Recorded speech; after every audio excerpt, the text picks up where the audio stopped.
Hello बच्चा लोग and बच्ची लोग, आप लोगों ने इतना प्यार दिखाया, इसके लिए बहुत बहुत धन्यवाद।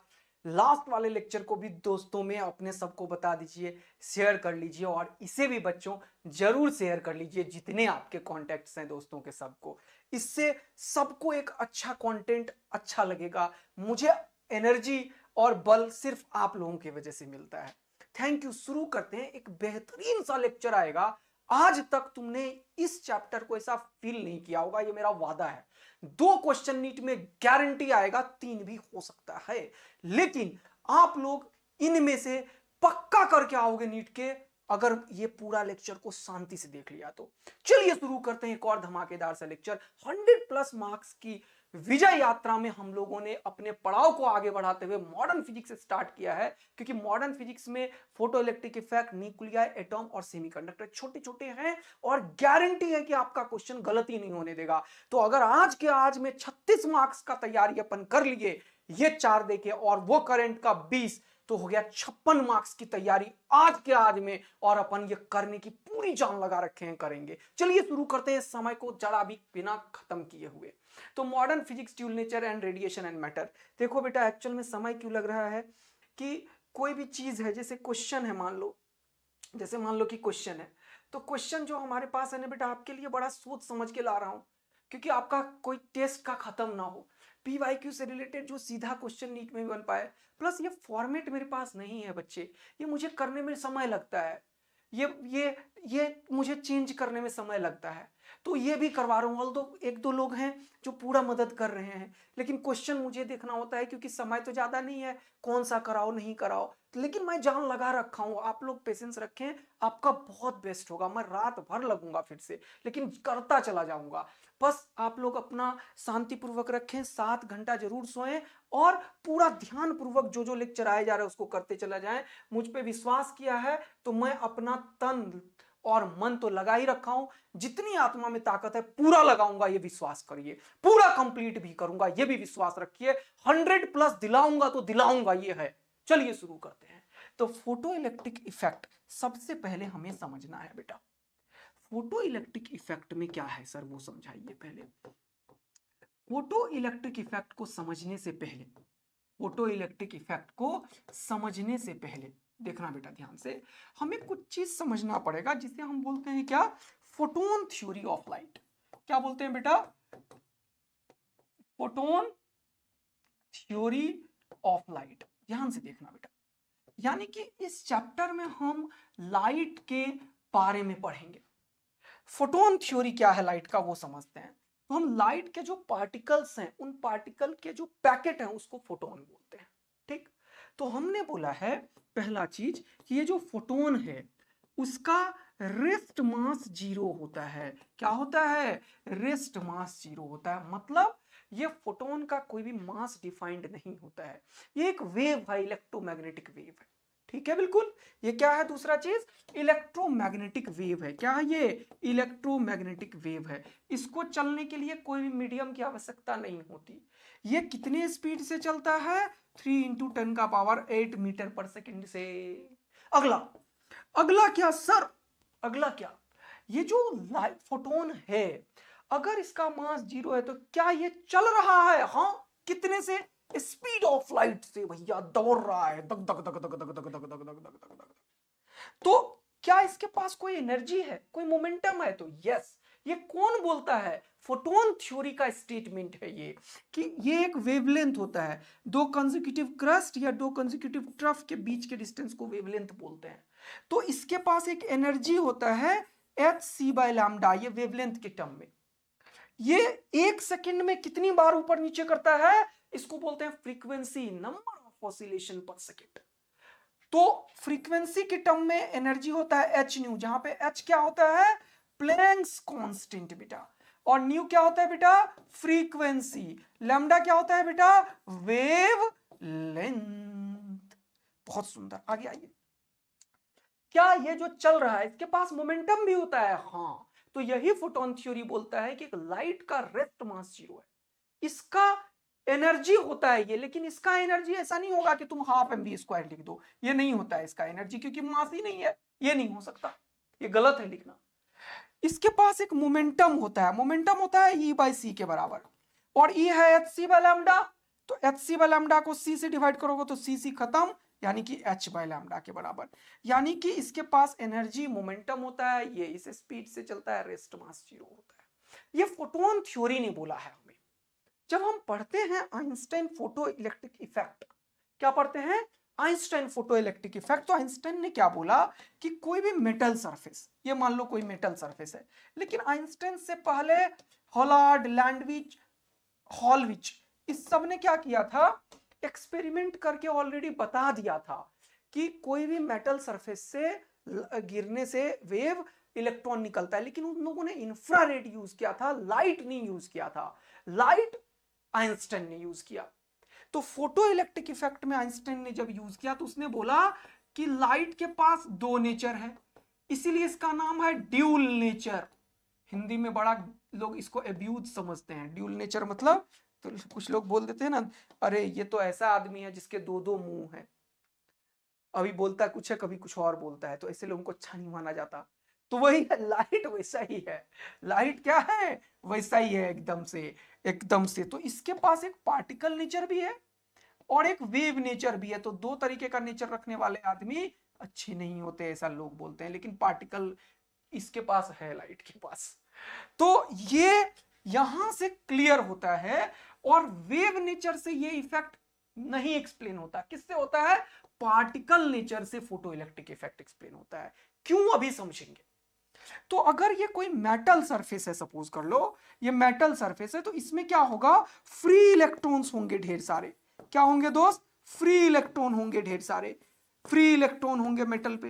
अब इस मेटल सरफेस में ये इलेक्ट्रॉन फ्री है, इसका ये मतलब नहीं है कि तुम इसको पॉकेट में रखोगे और लेके घर में बैठ जाओगे, दोस्तों को दे दोगे चॉकलेट की तरह। ये बॉन्डेड होता है एक एनर्जी से। कौन सा एनर्जी सर? ये जो सरफेस है उसका वर्क फंक्शन से। क्या बोलते हैं इसको? Work function. क्या बोलते हैं इसको? Work function. अब अगर कोई भी लाइट वेव इसके ऊपर स्ट्राइक करता है, मान लो टक, या कोई लाइट वेव स्ट्राइक करता है टक, तो ये जो इलेक्ट्रॉन यहां पे है, ये निकलने से पहले हो सकता है इससे टकरा जाए फिर निकले, और ये जो डायरेक्ट कोई लाइट वेव टकराया ये सीधा निकल जाए। तो कोई भी जो आउटर मोस्ट सरफेस पे है, हम आइंस्टाइन फोटो इलेक्ट्रिक इफेक्ट में जो इक्वेशन लिखते हैं, ये जो वेव है इसके पास एक एनर्जी है एच न्यू या फिर एच सी बाय लैम्डा। तो ये एनर्जी कौन से इलेक्ट्रॉन के बारे में बात कर रहा है सर? आइंस्टाइन ने। तो आइंस्टाइन ने बोला कि जो एनर्जी तुम देते हो वो दो जगह जाता है। एक तो वर्क फंक्शन में खत्म होता है, और जो बचा हुआ एनर्जी है उससे ये निकल जाता है विद सम काइनेटिक एनर्जी। इसका कोई पोटेंशियल एनर्जी हम नहीं बोलते, विद सम काइनेटिक एनर्जी। अब एक बहुत बड़ा इंपॉर्टेंट है, बच्चों को यही समझ नहीं आता कि एनर्जी जो दिया वो दो जगह गया, एक फाई में और दूसरा केई में। तो अब मेरा क्वेश्चन तुमसे है कि बताओ ये केई कौन सा है? क्या ये सबसे ज्यादा केई है, या सबसे कम केई है, या बीच वाला केई है? तो ये जब मैं पूछता हूं तो बच्चे आप लोग सोचने लगते हो, लेकिन आपको नहीं सोचना है, क्योंकि आइंस्टाइन ने जो इक्वेशन दिया वो इस इलेक्ट्रॉन के लिए, इस इलेक्ट्रॉन के लिए नहीं दिया। जो इसमें अगर एनर्जी खाया, सपोज करो इसने एनर्जी खाया, सपोज करो, तो हो सकता है ये इससे टकरा जाए, हो सकता है फिर टकराने के बाद इससे भी टकरा जाए फिर निकले। तो टकराने में कुछ एनर्जी लॉस कर सकता है, तो उसके लिए ये बात नहीं किया। इस इलेक्ट्रॉन जो टक्कर ले लिया बीच में, उसके लिए बात नहीं किया, लेकिन वो भी संभावनाएं हैं। तो आइंस्टाइन ने किसके लिए बात किया? वो इलेक्ट्रॉन जो बिल्कुल मेटल सरफेस पे है, जो घर से बाहर निकलने के लिए तैयार है, उसको निकालना ज्यादा आसान है। तो जैसे ही उसको एनर्जी देता है, 1-to-1 कोलिजन होता है। एक फोटोन का एनर्जी, ये किसका एनर्जी है? एक फोटोन का एनर्जी इस वर्क फंक्शन से ज्यादा या बराबर होगा, तब ये इलेक्ट्रॉन जस्ट निकलेगा। अगर बराबर हुआ, अगर ज्यादा हुआ तो बचे हुए एनर्जी से निकलेगा, लेकिन और कहीं भी एनर्जी लॉस नहीं हो रहा है, तो इलेक्ट्रॉन का एनर्जी मैक्सिमम होगा। इसका मतलब आइंस्टाइन फोटो इलेक्ट्रिक इफेक्ट सिर्फ एक इलेक्ट्रॉन, और वैसे इलेक्ट्रॉन जो सरफेस पे है, जो फर्दर और कोलिजन किसी के साथ नहीं कर रहा है, उसके लिए है पहला इंपॉर्टेंट बात। इसके लिए जो अंदर में कोलाइड करके एनर्जी खत्म करता है उसके लिए नहीं है। तो हमेशा इक्वेशन में के ई मैक्स होता है। अब ये जो वर्क फंक्शन है इसके बारे में समझेंगे थोड़ा बाद में, पहले इसको देखिए। इसका मतलब जो एनर्जी मैंने दिया एच सी बाय लैम्डा वो दो जगह गया 5 प्लस के ई मैक्स। तो अब समझिए, तो के ई मैक्स किसके बराबर होगा बताइए।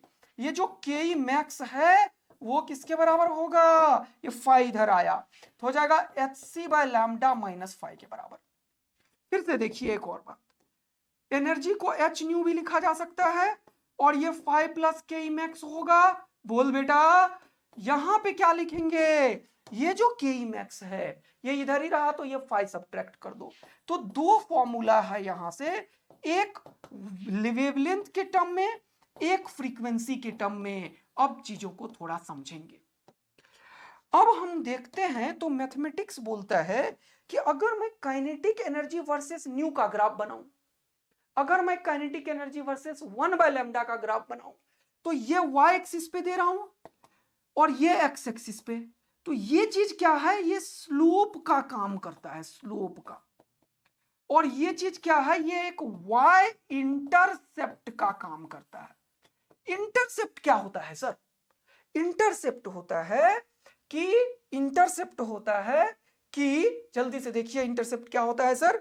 इंटरसेप्ट होता है, जल्दी से देखिए क्या कर रहा हूं मैं, एक सेकेंड रुकिए दोस्त, कुछ गड़बड़ ना करूं। ठीक है चलिए छोड़िए, कोई बात नहीं है, इधर आ जाइए जल्दी से। इंटरसेप्ट क्या होता है जल्दी से समझते हैं यहां पे। हाँ, इंटरसेप्ट होता है अगर ये कोई भी एक्सिस है मान लो, तो एक्सिस में y एक्सिस पे ओरिजिन से कितने दूरी पे कट किया है, तो y डिस्टेंस जो ओरिजिन से होता है उसको बोलते हैं y इंटरसेप्ट, x डिस्टेंस जो ओरिजिन से होता है उसे बोलते हैं x इंटरसेप्ट। तो यहां पे ये m जो है वो क्या है, स्लोप।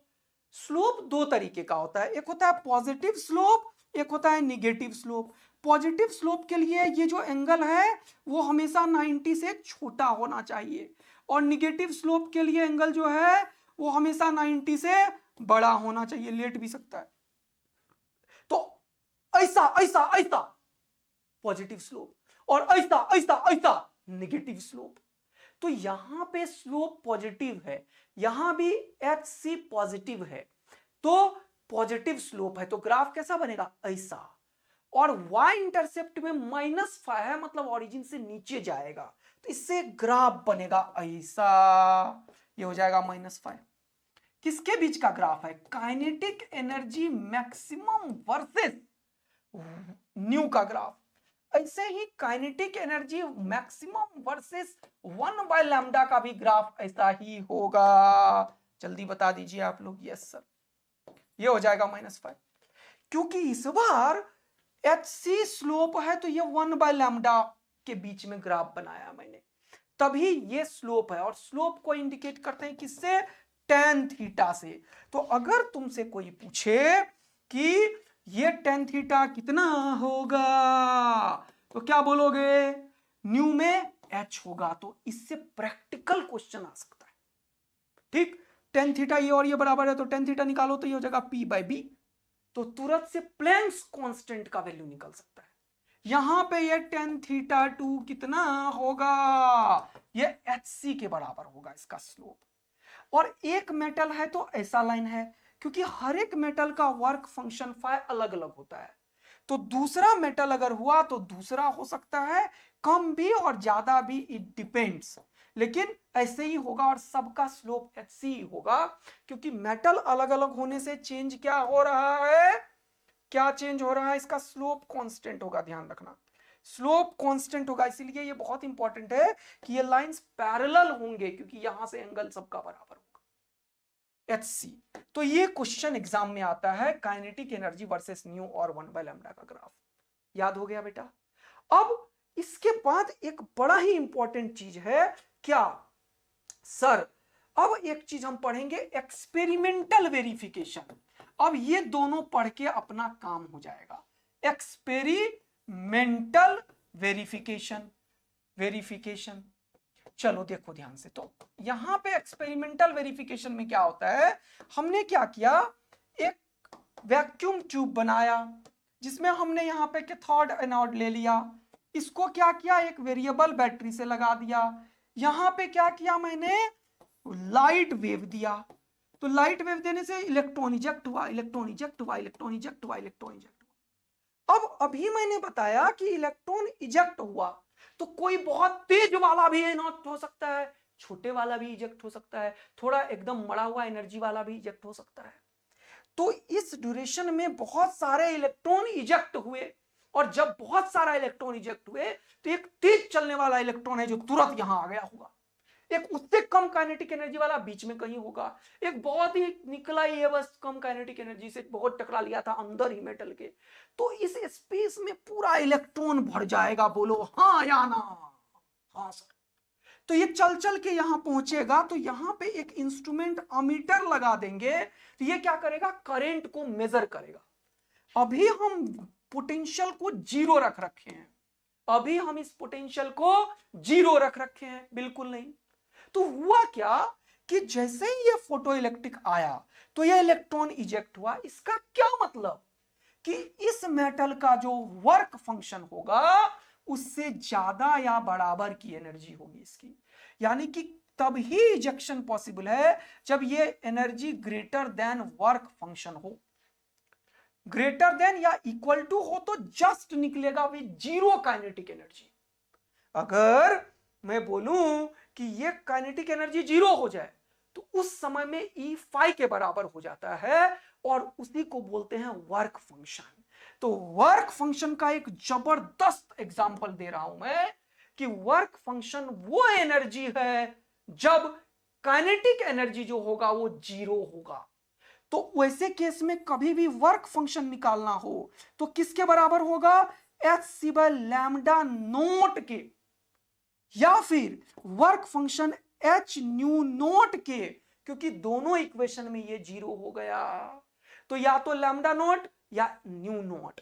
तो इस न्यू नोट और लैम्डा नोट का एक स्पेशल नाम है जिसे बोलते हैं थ्रेश होल्ड वेवलेंथ और थ्रेश होल्ड फ्रीक्वेंसी, यानी कि threshold wavelength and frequency is related to work function, यानी कि वर्क फंक्शन का सीधा संबंध किससे है, थ्रेशोल्ड वेवलेंथ और फ्रीक्वेंसी से। थ्रेशोल्ड वेवलेंथ वो वेवलेंथ है जिसमें इलेक्ट्रॉन इजेक्ट तो करता है बट उसके पास कोई काइनेटिक एनर्जी नहीं होता, जस्ट वो मेटल सरफेस को छोड़ देता है। अच्छा, तो ये समझने के बाद यहां पे देखो बेटा, जब बहुत सारे इलेक्ट्रॉन निकले तो क्या हुआ, यहां से कुछ करंट आया। अब अगर मैं ग्राफ बनाऊं किसका, जल्दी से समझाओ सर, बेटा पोटेंशियल वर्सेस करंट का ग्राफ। तो जब मैंने पोटेंशियल को जीरो रख रखा, ये एरो का मतलब होता है वेरिएबल बैटरी, बैटरी का पोटेंशियल मेरे हाथ में है, जीरो करके रखा हो, तो क्या होगा, तो यहां से कुछ कुछ करंट निकलना शुरू हो गया होगा। हाँ सर कुछ करंट, तो करंट है ना, कुछ जीरो थोड़ी है, तो थोड़ा ऊपर ग्राफ जाता है। फिर क्या किया हमने, पोटेंशियल को बढ़ाया, मतलब यहां पे एक पॉजिटिव ताकत पैदा कर दी, तो पहले सब आराम आराम से आ रहा था, अब सामने ताकतवर चीज है। मान लो यहाँ पे आयरन था पहले, वो धीरे धीरे चल रहा है, सामने मैग्नेट रख दिया तो दर दर दर दर चिपकने लगेगा। वैसे ही यहाँ पे होता है, यदि किसी चार्ज को कोई पोटेंशियल दे दिया जाए तो ये एक्सेलरेट हो जाता है, तो पॉजिटिव पोलैरिटी और ये इलेक्ट्रॉन नेगेटिव, तो ये अट्रैक्ट होगा, और ये जो इसके पास एनर्जी होता है वो काइनेटिक एनर्जी में जाता है जिसका वैल्यू होता है E इंटू वी। यानी कि अगर मैं बोलूं an electron is accelerated through potential V, an electron is accelerated through potential V, तो उसके पास एक काइनेटिक एनर्जी होता है E into V, E into V, ये ज्ञान यूज होता है अभी क्वेश्चन वगैरह। तो इसके पास काइनेटिक एनर्जी आया, तो अब जो मरा हुआ इलेक्ट्रॉन था वो भी दौड़ा, जो दौड़ रहा था वो भी दौड़ा, तो यहां पे ये सारे इलेक्ट्रॉन जमा होने लगे, दाड़ दाड़ दाड़ दाड़ दाड़ दाड़, तो इलेक्ट्रॉन खूब सारा आया, तो खूब सारा इलेक्ट्रॉन फ्लो हुआ, तो करंट भी बढ़ गया, क्योंकि करंट होता है चार्ज पर यूनिट टाइम, तो चार्ज बढ़ा तो इलेक्ट्रॉन भी बढ़ा, चार्ज होता है n इंटू ई, तो नंबर ऑफ इलेक्ट्रॉन बढ़ने से ये करंट बढ़ना शुरू हो गया। अब क्या हुआ, अब क्या हुआ, अब क्या हुआ, अरे बाप रे बाप, ये क्या कर दिया आदित्यानंद। हाँ, ये बढ़ते बढ़ते बढ़ते बढ़ते बढ़ते बढ़ते बढ़ते एक टाइम आता है जब ये ताकत बढ़ाए जा रहे हो, इसका पोटेंशियल बढ़ रहा है ना, देखो ग्राफ में, तो ये ताकत बहुत जबरदस्त हो गया। तो अब ऐसा हो गया कि ये सब भाग भाग के यहां पहुंचने लगा, और इतना जबरदस्त ताकत दे दिया मैंने कि यहां से निकल रहा है पहुंच रहा है, निकल रहा है पहुंच रहा है, निकल रहा है पहुंच रहा है। तो ये सारे स्पेस चार्ज अब खत्म हो जाते हैं, और अब निकलते ही यहां आता है सट सट सट, तो करंट कांस्टेंट हो जाता है, जिसे हम बोलते हैं सैचुरेशन करंट। क्या बोलते हैं, सैचुरेशन करंट। तो ये करंट क्या है, सैचुरेट हो गया है, सैचुरेशन करंट हो गया। बोलो बच्चों, अब मुझे शांति नहीं मिली, मैंने बोला चलो बैटरी को पलट के देखते हैं।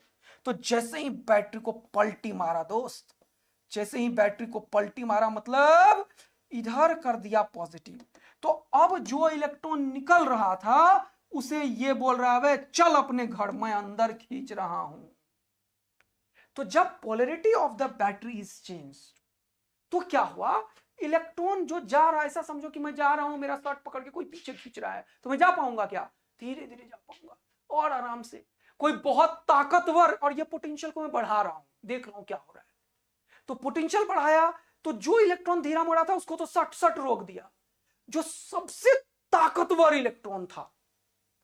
तो जैसे ही मैंने पोटेंशियल बढ़ाया, ये इलेक्ट्रॉन अब यहां जाना कम हुआ, तो करंट कम हुआ, इसीलिए ये घट रहा है, करंट घट रहा है, करंट घट रहा है, करंट घट रहा है, करंट घट रहा है, करंट घट रहा है, करंट। अब जो सबसे ताकतवर इलेक्ट्रॉन था, अगर मैं उसे रोकने में सफलता प्राप्त कर लूं, तो क्या कोई भी ऐसा इलेक्ट्रॉन है जो यहां पहुंच पाएगा? नहीं सर, क्योंकि जो सबसे ताकतवर मैक्सिमम काइनेटिक एनर्जी वाला इलेक्ट्रॉन है, अगर आपने उसे रोक दिया तो बाकी तो निपटे पड़े थे पहले ही, तो वो रुक ही जाएगा। तो जब मैं इस करंट को घटा घटा के, देखो करंट का ग्राफ नीचे जा रहा है, एक टाइम आया जब इस करंट को बिल्कुल जीरो कर दिया, तब का पोटेंशियल का नाम है स्टॉपिंग पोटेंशियल। क्या नाम है, स्टॉपिंग पोटेंशियल। क्या नाम है, स्टॉपिंग पोटेंशियल, क्योंकि इसने सारे करंट को क्या कर दिया दोस्त, रोक डाला, इसने सारे करंट को रोक डाला इसने बेटा।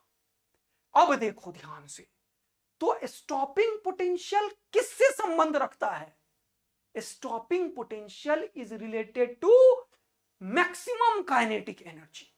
जो सबसे ताकतवर इलेक्ट्रॉन था उसको इसने रोका है। और अभी बताया मैंने, अगर V पोटेंशियल हो और ये चार्ज हो तो एनर्जी होता है EV। तो stopping potential is related to KE max, stopping potential is related to KE max, और स्टॉपिंग पोटेंशियल कितना होगा, EVS, यानी कि KE मैक्स का वैल्यू निकाल दिया हमने EVS। बोलो मस्त मजा आया। तो अब आइंस्टाइन इक्वेशन क्या हुआ मेरे प्यारे बचवा, सर अब आइंस्टाइन इक्वेशन क्या हो गया, क्या हो गया जल्दी से देखो, क्या हो गया जल्दी से देखो। अरे ऐसे नहीं होना चाहिए यार, स्पीड जब रहता है ना आदित्यानंद का, तो स्पीड में हम फोड़ते हैं फिर, तो स्पीड रुकना नहीं चाहिए यार दोस्त। आ जाइए मेरे प्यारे, बड़ा आराम से बड़ा प्यार से बता रहा हूं, समझना। तो अब हमने पढ़ा है E minus five is equal to KE max, और KE मैक्स अभी क्या सिखाया, EVS, E क्या सिखाया, H न्यू, और फाई क्या सिखाया, H न्यू नॉट। एक चीज तो ये सिखाया, दूसरा सिखाया KE मैक्स बराबर EVS, और यहां पे E का वैल्यू एक और सिखाया HC बाय लैम्डा, और फाई का वैल्यू एक और सिखाया क्या, HC by lambda not. Lambda naught threshold और वेवलेंथ एंड ये फ्रीक्वेंसी है जो वर्क फंक्शन से रिलेटेड रखता है। तो VS का ग्राफ कैसा होगा, H nu by E minus H nu naught by E। देखो यहां पे VS का क्या होगा, HC by E into 1 by lambda minus HC by lambda naught into E। इसको ऐसे भी लिख सकते हो तुम, E V S is equal to H C by lambda minus five. तो V S is equal to H C by lambda into E. इसको और अच्छे से लिखना है तो ये ई को नीचे कर दो, 1/λ लिख दो सजा के, -5/e ऐसा भी लिख सकते हो और ऐसा भी लिख सकते हो, दोनों इक्वेशन सेम ही चीज है। बस मैं फाइ का वैल्यू क्या रख रहा हूं यहाँ पे, जल्दी बता दो। फाइ का वैल्यू मैं यहाँ पे क्या रख रहा हूं, जल्दी बता दो मेरे दोस्त। फाइ का वैल्यू क्या रख रहा हूं यहाँ पे मैं, जल्दी बता दो। hc/λ0 या फिर h/0। इसको भी तुम ऐसे भी लिख सकते हो, EVS is equal to h nu minus five. तो VS is equal to h nu by e minus five by e, e divide हो जाता है दोनों में। तो फिर से ग्राफ बना y is equal to m x plus c. इस बार भी y इंटरसेप्ट निगेटिव है, इस बार लेकिन स्लोप जो है वो क्या हो गया, देखो ध्यान से, h बाई ई, क्योंकि न्यू का ग्राफ बना रहे हो, न्यू x की तरह ट्रीट कर रहा है। तो ये स्ट्रेट लाइन का ग्राफ होता है बेटा। इसने बताया मुझे कि Vs वर्सेस किसका ग्राफ, Vs वर्सेस किसका ग्राफ, न्यू का ग्राफ बनाओगे तो ऐसा बनेगा जिसमें ये क्या है, फाइ बाई ई। ये क्या है, फाइ बाई ई है, लिखो यहां पे फाइ बाई ई। लेकिन अगर मैं बोलूं कि मुझे ये नहीं बनाना, मुझे के ई मैक्स का ग्राफ बनाना है वर्सेस फ्रीक्वेंसी, तो क्या होगा, फ्रीक्वेंसी को एफ से भी नोट कर सकते हो, तब भी ग्राफ ऐसा ही बनेगा। लेकिन इस बार ये क्या देगा बताओ, तो इस बार ये है के ई मैक्स, ये न्यू, तो इस बार ये एच हो जाएगा इसका स्लोप, देखो कितना अंतर है, फिर से सीखो। और ये क्या हो जाएगा, फाइ। तो ये ग्राफ इससे बनाया मैंने और ये ग्राफ इससे बनाया, इसका स्लोप एच बाई है, फाइ बाई ई है, तो फाइ बाई ई लिखा। और इसका स्लोप इस बार लिखोगे तो ये क्या होगा, जो Vs से निकला है h बाई ई। इस बार का स्लोप क्या होगा tan थीटा, वो बताओ। इस बार का tan थीटा इससे निकला है तो ये h, क्योंकि के ई मैक्स में e इंटू वी एस होता है, यहाँ Vs लिखा है, तो ध्यान रखना ये सब स्ट्रेट लाइन है, यहाँ फाइ बाई ई होगा, ये फाइ। ऐसे क्वेश्चन इस बार आ सकते हैं क्योंकि प्रैक्टिकल ऐड हुआ है इस बार। अब ध्यान से देखो जल्दी से फटाफट से, अगला चीज सिमिलर फैशन में यहां पे भी ग्राफ बनेगा Vs वर्सेस 1/λ का, बोलो हाँ है ना। तो ये भी ग्राफ कैसा बनेगा, स्ट्रेट लाइन। इस बार स्लोप क्या होगा, एच सी बाई ई। तो इसका tan थीटा डैश कितना होगा, जल्दी बताओ, एच सी बाई ई। इससे क्वेश्चन ज्यादा नहीं आता, लेकिन इस बार प्रैक्टिकल है तो आ सकता है। तो Vs वर्सेस 1/λ, इसका वैल्यू या तो फाइ बाई ई लिखो, फाइ बाई ई, और फाइ का वैल्यू क्या लिखोगे, h c by lambda nought. जब काइनेटिक एनर्जी का ग्राफ बनाओगे तो क्या लिखोगे, ये वाला, तो वो क्या इंडिकेट करेगा, फाइ। सिर्फ ग्राफ सब स्ट्रेट लाइन ही होगा, काइनेटिक एनर्जी में फाइ, और बाकी अगर 1/λ है तो फाइ बाई। तो ये चीज जब समझ लिया तो समझो जीवन जिंगा डाला। तो इसका जल्दी से रिवीजन करो तुम लोग और क्वेश्चन शुरू करते हैं। तो अब तुम्हें मैंने रिवीजन करवा दिया, इन सबको समझो। मैंने सबसे पहले बताया कि इस चैप्टर में दो टॉपिक है, photo electric effect and dual nature wavelength. ये पूरा कंप्लीट कर दिया, इससे 2-3 क्वेश्चन बनेंगे जो अब पढ़ेंगे अपन। फोटोन थ्योरी में बता दिया रेस्ट मास 0 होता है, स्पीड बता दिया, एनर्जी बता दिया, मोमेंटम बता दिया, एक्सपेरिमेंटल स्टडी बता दिया। ये पोर्शन खत्म किया, इधर वाला बाद में करेंगे।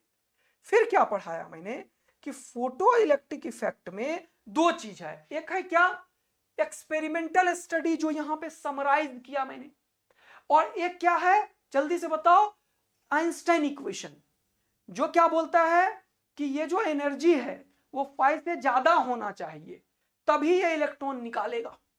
ठीक है, बिल्कुल। तो E बराबर फाइ प्लस के E max, H C by lambda is equal to phi plus half M V max square.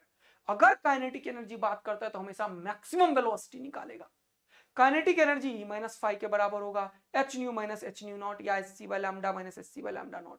तो ये पूरा 1 पेज में जितना पढ़ाया सब बता दिया, ग्राफ सारे बता दिए। तो अब एक बड़ा इंपॉर्टेंट बात है कि थ्रेशोल्ड फ्रीक्वेंसी एंड वेवलेंथ किससे रिलेटेड है, फाइ से, और स्टॉपिंग पोटेंशियल किससे रिलेटेड है, के ई मैक्स से। तो इसका ज्ञान लेते हुए क्वेश्चन की तैयारी करते हैं। पहला क्वेश्चन ये रहा आपके सामने, पढ़िए। कट ऑफ का मतलब वही होता है थ्रेशोल्ड, कट ऑफ वोल्टेज का मतलब होता है वही कि उसको रोक, कट ऑफ वोल्टेज का मतलब होता है कि कितना वोल्टेज चाहिए जिससे कि के ई मैक्स को रोक दे, ये होता है कट ऑफ वोल्टेज। तो पढ़ो क्वेश्चन को। बोल रहा है threshold frequency for the photosensitive material is this. Threshold frequency किससे रिलेटेड होगा जल्दी बताओ? वर्क फंक्शन से। तो फाई क्या होगा? एच न्यू नॉट, रहने दो।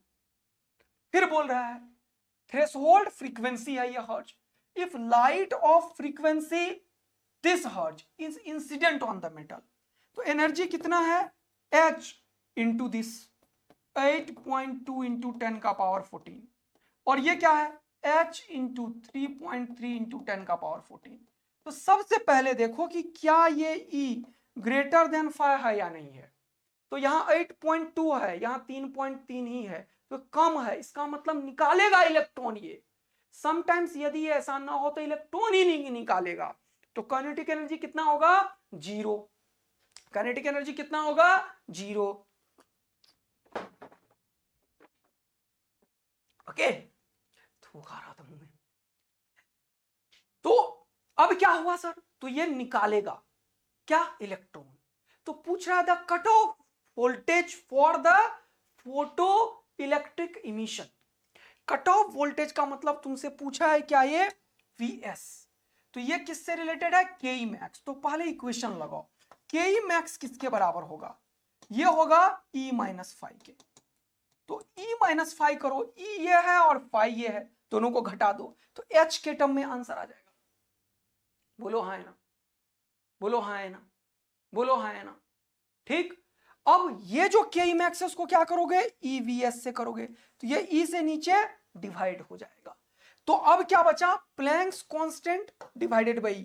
तो इतना लफड़ा में मत फंसना तुम लोग, डरना मत, ये तुम्हें वैल्यू लिखा रहता है एग्जाम में। तो ये एक क्वेश्चन में अगर H का वैल्यू तुम्हें पता चल जाए और E का, तो VS निकल जाएगा, जो वोल्टेज होगा तो वही तुमसे पूछ रहा है।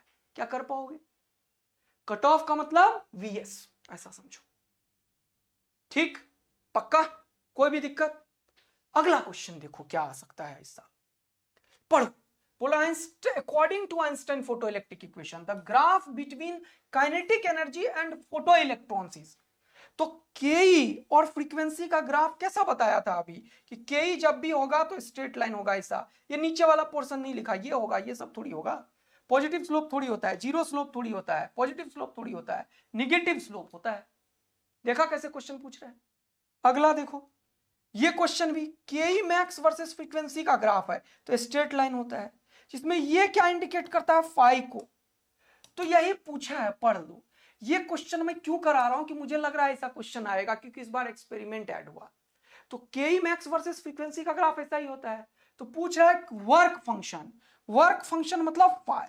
फाई कितना होगा? 4, और क्योंकि यूनिट इलेक्ट्रॉन वोल्ट है तो 4 इलेक्ट्रॉन वोल्ट का, तो आंसर क्या हो जाएगा? बी। देखो कितना आसान क्वेश्चन। हमेशा क्वेश्चन पढ़ोगे ना तो लिखेगा मैक्सिमम काइनेटिक एनर्जी, हमेशा मैक्सिमम काइनेटिक एनर्जी। अगला देखो बेटा, ये क्वेश्चन 2030 1995 खूब आया है।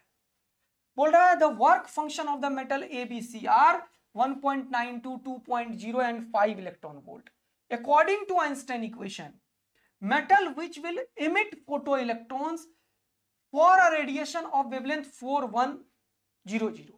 यानी कि इलेक्ट्रॉन तब निकला है जब 4100 एंगस्ट्रम का लैम्डा भेजा।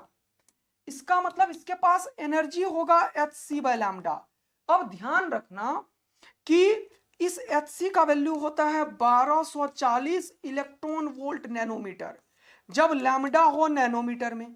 ये स्टैंडर्ड वैल्यू है 1240, या नहीं तो इससे 80 का वैल्यू कितना होता है बताओ मुझे?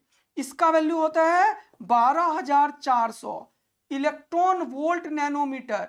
गलत, एंगस्ट्रम होता है जब लैम्डा एंगस्ट्रम में हो। तो ये स्टैंडर्ड वैल्यू Hc का ख्याल रखेंगे आप लोग। तो बोल क्या रहा है कि अगर इस वेवलेंथ को इस पे अटैक कराया तो क्या हुआ? क्या हुआ? क्या हुआ? बोल रहा है ये फोटो इलेक्ट्रॉन्स इमिट किया है। तो फोटो इलेक्ट्रॉन इमिट्स किया है, नहीं बोला क्या एनर्जी क्या नहीं। तो हम मान के चलेंगे कि इतना वो वेवलेंथ है जिससे कि इलेक्ट्रॉन इजेक्ट होता है। इसका मतलब ये एनर्जी फाई को ओवरकम कर रहा था। तो फाई जो होगा वो या तो कम होगा या बराबर होगा hc/λ के, तभी ये इलेक्ट्रॉन निकला है। तो हम बराबर वाला मानेंगे, फाई कम था तभी तो इलेक्ट्रॉन निकला। तो hc का वैल्यू अभी बताया 1240 एंगस्ट्रॉम, और ये क्या है 4100 एंगस्ट्रॉम। तो देखो ध्यान से, ये एंगस्ट्रॉम खत्म, इलेक्ट्रॉन वोल्ट है ये, याद रखना 0000 खत्म, तो 41 से ये 3 बार में कटेगा लगभग। तो ये हो जाएगा 3 इलेक्ट्रॉन वोल्ट। ये समझ आया तुम लोगों को? नहीं आया तो तुरंत से फिर से देखो इसको। यानी कि वर्क फंक्शन 3 इलेक्ट्रॉन वोल्ट है, एनर्जी देने वाला 3 इलेक्ट्रॉन वोल्ट है। तो 3 इलेक्ट्रॉन वोल्ट से जो छोटा जिसका भी वर्क फंक्शन होगा वो मेटल फोटो इलेक्ट्रिक इमिशन कराएगा। यही तो सिखाया है कि एनर्जी है 3 का, तो 3 से कम होना चाहिए फाई, तो इमिशन करवाएगा। तो वर्क फंक्शन है 1.92, 3 से कम है, हाँ तो इससे इजेक्शन होगा। 2 3 से कम है, हाँ तो इससे इजेक्शन होगा। 5 3 से कम नहीं है, तो इससे नहीं होगा। इसीलिए answer A and B only होगा। यानी कि फोटो इलेक्ट्रिक इमिशन तब संभव है जब एक लाइट का जो वेवलेंथ है, और ये जो फाई है hc/λ0 और h न्यू नॉट, तो ये जो लैम्डा है वो छोटा होना चाहिए λ0 से, और इसका जो फ्रीक्वेंसी है वो बड़ा होना चाहिए न्यू नॉट से। क्यों सर? क्योंकि एनर्जी जो है वो ग्रेटर देन इक्वल टू 5 होना चाहिए। तो अगर तुम यहां पे, ये भी एनर्जी है h न्यू और hc/λ भी एनर्जी है। अब ध्यान से देखो, तो ये एनर्जी इससे बड़ा है, तो न्यू को न्यू से कंपेयर करो, यानी कि new greater than new not होना चाहिए, तो ये इलेक्ट्रॉन को इजेक्ट कर सकता है। या फिर अगर ये एनर्जी इससे बड़ा है तो क्या होगा, ये और ये खत्म हुआ, λ0 इधर जाएगा, ये इधर जाएगा, यानी कि λ0 इज ग्रेटर देन λ होगा, तब ये निकलेगा, क्योंकि ये नीचे है। तो याद रखना, ये फोटो इलेक्ट्रिक इमिशन तब संभव है जब वेवलेंथ जो आ रहा है वो थ्रेशोल्ड वेवलेंथ से कम हो एनर्जी वाला, और फ्रीक्वेंसी ज्यादा हो। तो ये एक चीज टर्मिनोलॉजी एकदम जहन में बिठा लेना। अगला क्वेश्चन बड़ा इंपॉर्टेंट, ध्यान से पढ़ना, मैं दिखा रहा हूं अभी। सीखो, when a metal surface is illuminated by a monochromatic light मतलब same wavelength of wavelength lambda, then the potential difference required to stop, देखो लैंग्वेज पढ़ो, potential difference to stop the ejection electron is 3 volt। यानी कि ये कौन सा energy है, stopping potential है। तो एनर्जी इक्वेशन क्या है, K max is equal to e minus 5। तो के मैक्स क्या होगा जल्दी बताओ, E इंटू 3V, यही तो बताया, EVS।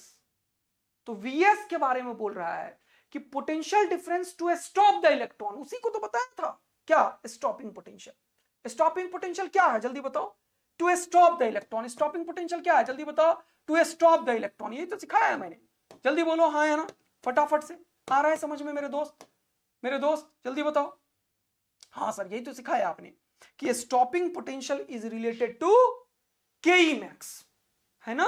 Yes sir. तो मैक्सिमम काइनेटिक एनर्जी वाले इलेक्ट्रॉन को जब ये रोकने में सक्षम हो गया मेरे दोस्त, तो क्या हुआ, ईवी मैक्स लिख दिया मैंने। एनर्जी कितना है hc/λ, और ये क्या है फाई। ये इक्वेशन 1 हो गया, छोड़ दो। फिर दूसरा स्टेप में क्या बोल रहा है उसे समझो। बोल रहा है when the same surface same है तो वर्क फंक्शन सेम होगा, is illuminated by the light of wavelength 2λ। अब कितना दे दिया 2λ, तो एनर्जी कितना हो गया hc/2λ minus 5 is equal to K max. तो बोल रहा है then the potential difference required to stop the electron is V, यानी कि EV हो गया। पहले 3V था जब लैम्डा था, जब 2λ कर दिया तो V हो गया। अब यहां से देखो, तो V जब तुम निकालोगे, V मत निकालो, चलो EV का वैल्यू तुम्हारे पास है, और यहां से EV का वैल्यू निकालो। EV का वैल्यू क्या होगा, 3 नीचे hc/3λ माइनस 5। हमेशा यही करना होता है कि एक चीज बराबर कर लो तुम लोग। अब क्वेश्चन को आगे पढ़ो, बोल क्या रहा है, then for photoelectric effect the threshold wavelength for the metal surface will be. Threshold wavelength is related to work function.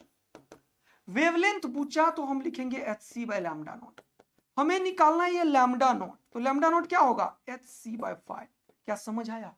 Threshold is related to phi और stopping potential E into Vs is equal to Ke max. बड़ा important experimental चीज पे हमेशा दो equation बनता है, बना दिया हमने. अब क्या करेंगे, बोल रहा था threshold wavelength for the metal is, तो इन दोनों को सॉल्व करते हैं. तो EV का वैल्यू उठा के इसमें रखते हैं, तो क्या हुआ, EV का वैल्यू रखा तो ये जगह hc by 3 lambda minus phi is equal to hc by 2 lambda minus phi. अच्छा, एक चीज गलत कर दिया है मैंने, जब ये 3 से डिवाइड किया तो इसको भी डिवाइड और इसको भी डिवाइड करेंगे ना, तो इसको डिवाइड करना क्यों छोड़ दिया, गलत मत करो. अब इस phi को इधर करो और इसको इधर, तो हो गया phi minus phi by 3 is equal to hc by 2 lambda minus hc by 3 lambda. hc common ले लो, तो ये 2 लैम्डा और 3 लैम्डा, 2 लैम्डा और 3 लैम्डा मल्टीप्लाई कर दो एलसीएम में, तो ये 3 लैम्डा यहाँ, 2 लैम्डा यहाँ, 3 में से 2 गया तो 1 लैम्डा. और यहां भी सॉल्व करो, 3 phi में एलसीएम ले लो, 3 phi में से phi गया तो 2 phi. ये सॉल्व होके इधर लिखा, ये सॉल्व होके इधर लिखा, एक ही लाइन में मैंने काम कर दिया. समझ आ रहा है तो बेटा जरूर कमेंट करके बताना, पूरा जान झोंक रखा हूं. phi चाहिए सर, और इवन hc by phi चाहिए, तो hc एक लैम्डा से लैम्डा निकालो, तो hc यहां है और phi यहां है, तो hc by phi किसके बराबर होगा, यहां पे 2/3 है, ये 3 2 जा 6 लैम्डा ऊपर आ जाएगा, 6 लैम्डा, तो 3 2 जा 6, 2 2 जा 4, यानी कि hc by phi जो है वही लैम्डा नोट का वैल्यू है और वही 2 लैम्डा के बराबर हो गया. तो आंसर क्या हो जाएगा, कुछ गलत कर दिया मैंने, दोबारा से चेक करना पड़ेगा, रुको, कुछ इक्वेशन गलत कर दिया मैंने. चलो इधर देखो फिर से, यहां पे चेक करो इक्वेशंस कहीं गलत किया क्या. phi इधर किया तो plus phi minus phi by 3, तो 3 phi minus phi 2 phi by 3 is equal to hc by 2 lambda minus hc by 3 lambda. इसमें कोई दिक्कत तो नहीं है, इसमें कोई दिक्कत तो नहीं है, नहीं है, ठीक है, बहुत बढ़िया बात है, बहुत बढ़िया बात है, क्योंकि हमने क्या किया, अब 2 लैम्डा दे दिया इसलिए hc by 2 लैम्डा लिया, और ये कितना है v है तो ev लिखा, ठीक है. अब इसको सॉल्व किया तो ये आया, इसको सॉल्व किया तो 2 लैम्डा इंटू 3 लैम्डा, 3 लैम्डा इधर, 2 लैम्डा इधर, 3 लैम्डा में से 2 लैम्डा गया तो लैम्डा बचा, लैम्डा लैम्डा खत्म, तो 3 2 जा 6 लैम्डा बचा यहाँ पे. तो अब एक काम करो ना, phi का वैल्यू निकालो, phi का, तो phi का वैल्यू निकलेगा 3 ऊपर 3hc बाय 6 लैम्डा, और ये 2 नीचे आ जाएगा इंटू 2, तो 3 2 जा 6, तो कितना हो गया hc बाय 4 लैम्डा. तो phi hc है और phi का वैल्यू क्या हो गया, जल्दी बताओ, phi का वैल्यू hc बाय 4 लैम्डा, तो hc खत्म. भाई आंसर में कुछ मिस्टेक है इसका, अबे यार देखो हड़बड़ में कितना बड़ा एग्जांपल है. 4 लैम्डा पहले भी निकाला था, अभी भी निकाला. ये क्यों हो रहा है जानते हो, क्योंकि मुझे लग रहा है बच्चों को जल्दी से लेक्चर दे दो, इसीलिए हो रहा है. अब ऐसे क्वेश्चन की प्रैक्टिस मैंने अपने एक फोटो इलेक्ट्रिक इफेक्ट के प्रैक्टिस सेशन में लगाया है, तो प्लीज जाके उसमें जितने क्वेश्चन है वो सारे कर लें, और इसमें बहुत सारे क्वेश्चन है, इसकी प्रैक्टिस जरूर कर लें, इनमें से कोई भी क्वेश्चन आ सकता है और इसका सॉल्यूशन वहां मिल जाएगा. ये वो क्वेश्चन है जिसका सॉल्यूशन मैंने दिया है अभी तुरंत प्रैक्टिस सेशन में, मोस्ट प्रोबेबल क्वेश्चन में, तो वो आप कर लेना. तो पहला 2 क्वेश्चन तैयार, अब 5 से 7 मिनट 10 मिनट लूंगा और अगला चीज पढ़ा दूंगा. कौन सा चीज, डी ब्रोगली वेवलेंथ. तो ये पूरा चैप्टर का क्वेश्चन एक नहीं छूटने वाला है. अगर इसके अलावे थोड़ा सा आप लोग हिम्मत दिखाएंगे तो मैं इस चैप्टर उस चैप्टर का जो प्रैक्टिस सेशन दिया हूं उसमें कुछ क्वेश्चन और ऐड कर दूंगा, जिससे कि अगर मैं और 2 लेक्चर, इसका 3 लेक्चर दे दिया तो तुम्हारा 56 मार्क्स की तैयारी हो जाएगा बेटा, 56 मार्क्स आज के आज, और कल के कल कितना और 50, तो हो गया ना 100 मार्क्स की तैयारी. मैं तो 130-40 की कराऊंगा, इसीलिए बोल रहा हूं पक्का 100% आएगा, लेकिन इस पे प्रैक्टिस रिक्वायर्ड है. तो प्रैक्टिस सेशन जो मेरा है वो जरूर देख लीजिएगा. मोस्ट प्रोबेबल क्वेश्चंस का प्रैक्टिस सेशन में सारा चैप्टर का दिए जा रहा हूं, तो वो जरूर देख लीजिएगा। अब आइए यहां पे, अब क्या है सर, अब एक चीज और पढ़ाना है, क्या, डी ब्रोगली वेवलेंथ। तो डी ब्रोगली ने क्या बोला, डी ब्रोगली ने बोला देखो बेटा टाइम की कमी है इसीलिए, अदरवाइज जब मैं पूरा साल पढ़ाता हूं ना तो ऐसे ऐसे कम से कम 50-60 क्वेश्चन क्लास में कराता हूं। ऐसा हो ही नहीं सकता कि मेरे पढ़ाए हुए कंटेंट से नीट और जेई मेंस में क्वेश्चन ना आया हो 10 साल से। एडवांस में क्वेश्चन नया बनता है, तो एडवांस क्योंकि मैं जेई भी खूब पढ़ाया हूं, नीट भी खूब पढ़ाया हूं, और तुम्हें पता है कि लाखों लाखों बच्चों को पढ़ा के आया हूं। अभी तक 10 साल में मैंने 70 से ज्यादा बैचेज ऑफलाइन में पढ़ाए, पहले दिन से ना 12-12 बैचेस पढ़ाए हूं ऑफलाइन में। तो जितना लोग 25 साल में पढ़ाता है ना उतना ऑफलाइन में पढ़ा के आया हूं, और 4 साल 5 साल से ऑनलाइन में 2 ही टीचर है फिजिक्स में, एक मैं हूं और एक और हमारा ही दोस्त है। समझ गए ना बेटा? तो समझ लो कि यहां पे तुम्हें वो चीज मिल रहा है ना जो पूरा इंडिया में बेस्ट है। 40 मिनट में इससे बेस्ट कंटेंट बना ही नहीं जाता है, क्योंकि हम 5-5 घंटा लगा रहे हैं बेटा। जब तुम सोचो मैं 4-5 घंटे यही चीज पढ़ाता हूं क्लास में, तो क्या भयानक मजा दिलाते हैं। एक एक क्वेश्चन बच्चा खुद घर सॉल्व करके आता है और खुश होकर बोलता है हाँ सर। तो ये आज से नहीं कर रहा हूं मैं, 10 साल से कर रहा हूं। पहले साल में ही मौलाना आजाद एम्स सब जगह बच्चे मेरे पहुंचे थे, फर्स्ट ईयर ही जो इसमें पढ़ाया था, और पहले दिन में 4 बैच और दूसरे दिन में 8 बैच पढ़ाया था। 2013, 14, 15 की बात कर रहा हूं, और उस बैच के बहुत सारे बच्चे मौलाना आजाद एम्स पहुंचे।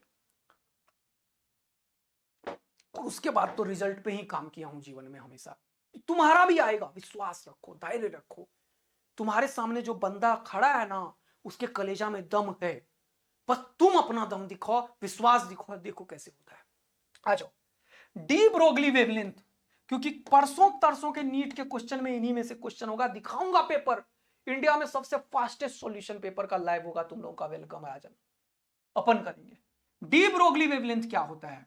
तो डी ब्रोगली एक साइंटिस्ट था, उसने एक जबरदस्त चीज सोचा। उसने सोचा जैसे लाइट के पास एक दोगला नेचर है। बड़ा खराब लगता है सुनने में, हिंदी थोड़ी ही लोगों को खराब लगता है, लेकिन इंग्लिश में बड़ा मजा आता है। ड्यूल नेचर खूब पढ़ते हो तुम लोग, अरे ड्यूल का हिंदी होता है वो दो तरफा नेचर वाले लोग। तो इसने सोचा अरे भाई साहब, तो मासिव पार्टिकल जो मैं हूं, तुम हो, बाकी लोग हैं, मैटर है, मेरा ये पानी है, पेन है, ये सब क्या मासिव पार्टिकल। अगर इस मासिव पार्टिकल को भी वेलोसिटी मिले, लेकिन वो वेलोसिटी सी के रेंज का होए, तो इसने बोला कि वो भी एक वेव कैरेक्टर एसोसिएट कर सकता है अपने अंदर। ये किसने बोला? डी ब्रोगली ने बोला। ये डी ब्रोगली का हाइपोथेसिस है बेटा, हाइपोथेसिस है। डी ब्रोगली का क्या है मेरे प्यारे? हाइपोथेसिस है। उसने सपनों में सोचा, और बाद में 4 साल बाद डेविसन जर्मर ने एक्सपेरिमेंट किया और उसने बता दिया कि डी ब्रोगली ने जो सपनों में देखा था वो बिल्कुल सही बात था, क्योंकि उसने इलेक्ट्रॉन के ऊपर एक्सपेरिमेंट करके, इलेक्ट्रॉन का मास होता है 9.1 इंटू 10 का पावर -31 केजी, इलेक्ट्रॉन को प्रूफ कर दिया कि वो एक वेव कैरेक्टर एसोसिएट करके रखा हुआ है। यानी कि पार्टिकल के पास वेव कैरेक्टर का इसने एक्सपेरिमेंटल वेरिफिकेशन दे दिया। डी ब्रोगली की वाहवाही होगी, वाह डी ब्रोगली, ये लो नोबेल प्राइज। समझे ना? तो इसने तो सपना देखा और पूरा इसने किया। तो सपना मैं देख रहा हूं, पूरा आपको करना है बेटा, और ये समझ लो तुम कर लोगे, मुझे विश्वास है, क्योंकि मुझे अपने पे विश्वास है और मुझे तुम पे भी विश्वास है। बस पैनिक मत हो, रात में आराम करना, मैं करूंगा मेहनत तुम्हारे लिए, ताकि 5 घंटे पढ़ के तुम्हें 40 मिनट का कंटेंट दूं। अगला देखो इधर जल्दी से। तो डी ब्रोगली ने बोला कि ये तो मासिव पार्टिकल है, वेलोसिटी v है, तो इसका मोमेंटम होगा mv। तो अभी मैंने तुरंत से तुम्हें पढ़ाया था कि मोमेंटम होता है क्या? h। अरे अभी क्या सिखाया? मोमेंटम क्या होता है? h by lambda. तो यहीं से इसने सोचा कि ये जो वेवलेंथ है मैटर वेव का, इसने क्या बोला इसे? Matter wave. मैटर वेव का जो डी ब्रोगली वेवलेंथ है, इसको लैम्डा डी भी बोल सकते हो, वो h बाय पी के बराबर होगा। p किसके बराबर होगा? mv के। और पी स्क्वायर बाय 2m जो होता है, मोमेंटम का स्क्वायर बाय 2m, वो काइनेटिक एनर्जी के बराबर होता है बेटा। कहां पढ़ते हैं? वर्क पावर एनर्जी में पढ़ाऊंगा मैं। तो P किसके बराबर होगा? √2m के ई के। तो ये P का वैल्यू यहां पे रखो, तो हो जाएगा h बाय √2m के ई, h बाय √2m के ई। अब एक चीज और देखो, अगर कोई इलेक्ट्रॉन है, उसे बोल दिया किसी ने v पोटेंशियल से एक्सेलरेट किया, अभी सिखाया था इसका काइनेटिक एनर्जी होता है ev। अगर इलेक्ट्रॉन के लिए कोई पूछे कि मैटर वेव या डी ब्रोगली वेवलेंथ क्या होगा, क्या लिखोगे? या कोई चार्ज पार्टिकल जो कि E है, प्रोटॉन भी हो सकता है ना, या कोई चार्ज पार्टिकल Q है तो Q इंटू वी लिख देना, तो होगा h/√अंडर 2m ke, और ke ev के बराबर है अगर पॉजिट्रॉन है। अगर ये वाला चीज कोई Q चार्ज है तो Q इंटू वी लिख देना। और अगर कोई गैसियस मॉलिक्यूल है, मान लो, तो अगर T टेम्परेचर है तो इसके पास एक काइनेटिक एनर्जी होता है जो थर्मोडायनेमिक्स में पढ़ते हैं 3/2 kT। तो जब 3/2 kT जी काइनेटिक एनर्जी की जगह पे रखोगे तो 2 खत्म, तो हो जाएगा 3m kT। ये सब डायरेक्ट क्वेश्चन पूछता है 3m kT।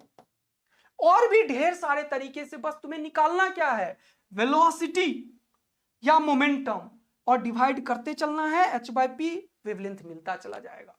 तो मैंने तुम्हारे लिए शॉर्ट नोट्स बना दिया, ये लो, सब चीज एक जगह दे दिया कि डी ब्रोगली वेवलेंथ का हाइपोथेसिस था ये, lambda is equal to h/p, p√k के QV के बराबर है, के 3/2 kT के बराबर है गैसियस मॉलिक्यूल में।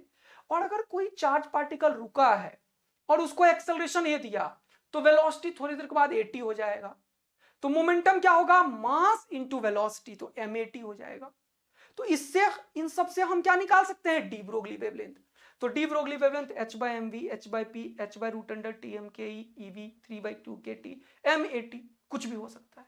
तो इनसे एक क्वेश्चन आता है, एक क्वेश्चन इन फॉर्मूले में से सिर्फ इससे आता है, ये सबसे इंपॉर्टेंट फॉर्मूला है कि इलेक्ट्रॉन का डी ब्रोगली वेवलेंथ, ये याद करो, रट्टा मारो, 12.27 डिवाइडेड बाय √v के बराबर होता है, जहां पे ये v क्या है, एक्सेलरेटिंग पोटेंशियल। तो इस पे क्वेश्चन कम से कम 5-7 बार आया है, 12.27 एंगस्ट्रॉम डिवाइडेड बाय √v।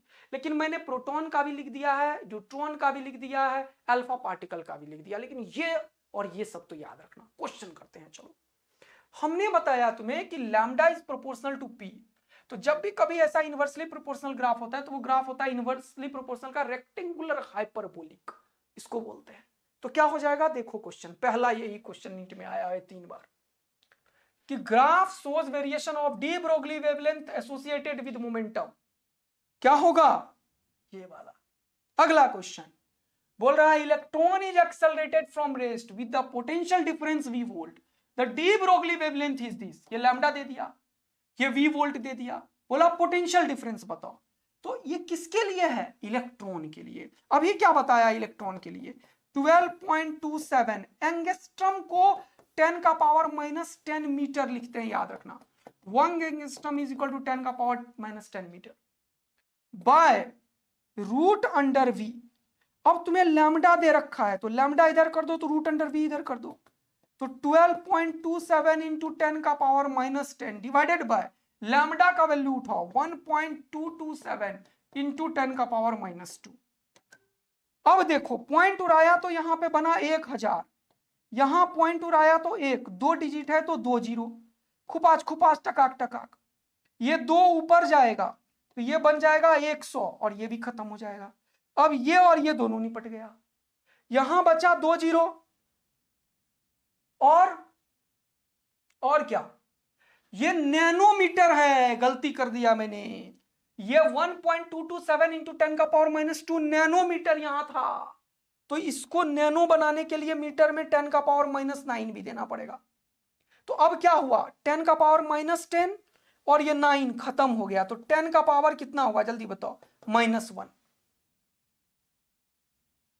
कुछ गलत, कुछ गलत, हाँ सर गलत।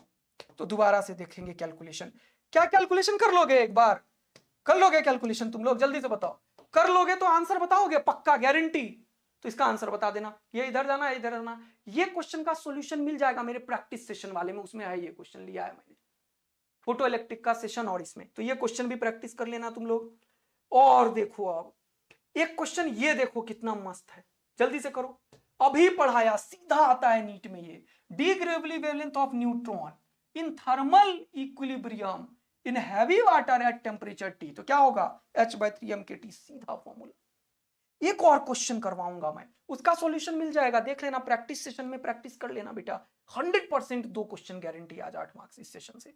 दूसरा सेशन भी आएगा 10 बजे के आसपास, थोड़ा सा आराम कर लूंगा 1 घंटा, क्योंकि फाइल बनाने हैं सारे के सारे, और फिर दूसरा सेशन भी दूंगा। लेकिन अभी बीच में 1-2 नया सेशन दूंगा अभी मैं, एटॉम्स एंड मॉलिक्यूल्स के आधा घंटा का एक थ्योरेटिकल क्वेश्चन दूंगा, और ईएम वेव का वो जो थ्योरी वाला भी शुरू किया है ना अपन, एग्जाम टाइम रिवीजन सीरीज, वो आएगा। अब हर एक पे काम कर रहा हूँ, बस काम ही करे जा रहा हूँ यार, अभी 4-5 दिन से अभी आया हूँ, इसीलिए ऐसा हो गया।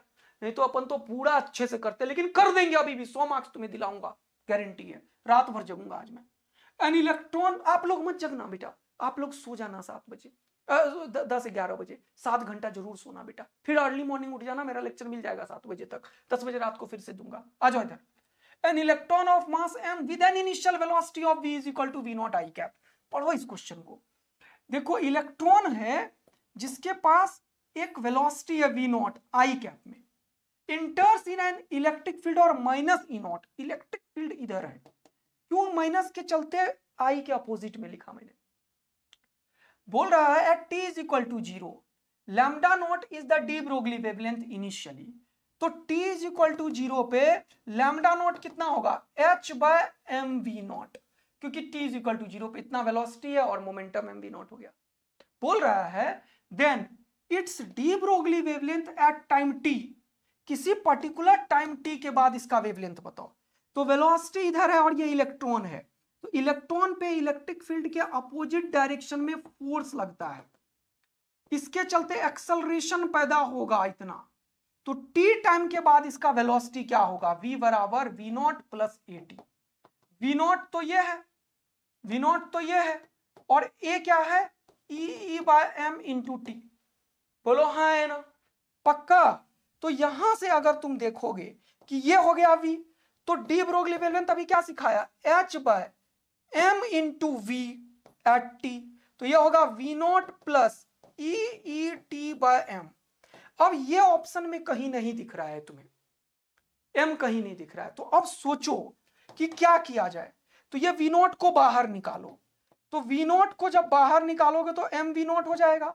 यहां पे तो v नॉट है ही नहीं, तो अपने मन से दोनों में दे दो, मल्टीप्लाई डिवाइड कट जाएगा, तो कोई दिक्कत नहीं होगा।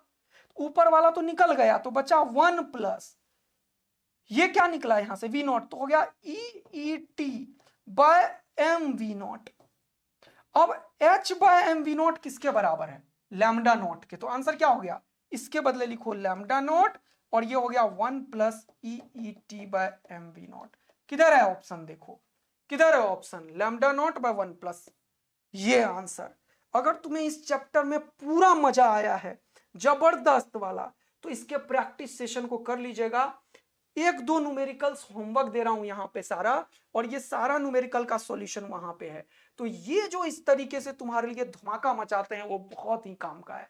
थैंक यू सो मच यार इतना एनर्जी देने के लिए मुझे, ताकि मैं चाहता हूं मैं अपने बच्चों को और भारत देश में फिजिक्स के लिए किसी भी बच्चे का पढ़ाई ना रुके, अब चाहे वो कितना से कितना निहायती जगह पे क्यों ना रखता हो, मैं कंटेंट पूरा पढ़ाऊंगा अब यूट्यूब पे, और यही मैंने अपने आप को बना दिया है। अब कहीं काम नहीं करना है। मैं, अगर आप लोग ऐसे ही प्यार देते रहें मुझे, तो मैं अपना सारा चीज लगाऊंगा आप लोगों के लिए। थैंक यू, सबको शेयर कीजिए, ताकि अब मैं कहीं भी नहीं पढ़ाऊं, आप लोगों के लिए पूरा वो चीज पढ़ाऊं जो किसी ऑफलाइन कोचिंग में, ऑनलाइन कोचिंग में पूरा साल होता है। यही मेरा पर्पस है। आप लोग से बस यही रिक्वेस्ट है कि इसको फैलाइए, जितनी जगह पे शेयर कर सकते हैं जरूर शेयर कीजिएगा। बस इतना ही आपसे एक छोटी सी उम्मीद मेरी है, और प्यार जरूर देते रहिएगा। इसके लिए बहुत बहुत धन्यवाद। मिलते हैं फिर से 10 बजे रात को एक और सेशन के साथ, तब तक के लिए bye bye, thank you, love you, और बहुत बहुत मजेदार। कमेंट करके जरूर बताइएगा, अगर कोई इंप्रूवमेंट चाहते हैं तो वो भी बताइएगा। इसका लेक्चर नोट्स कहां पे दोगे सर आप, टेलीग्राम है आदित्यानंद फिजिक्स, इंस्टाग्राम पे और व्हाट्सएप चैनल पे, सब जगह। बाय, अब जाके चुपचाप पढ़ाई करो।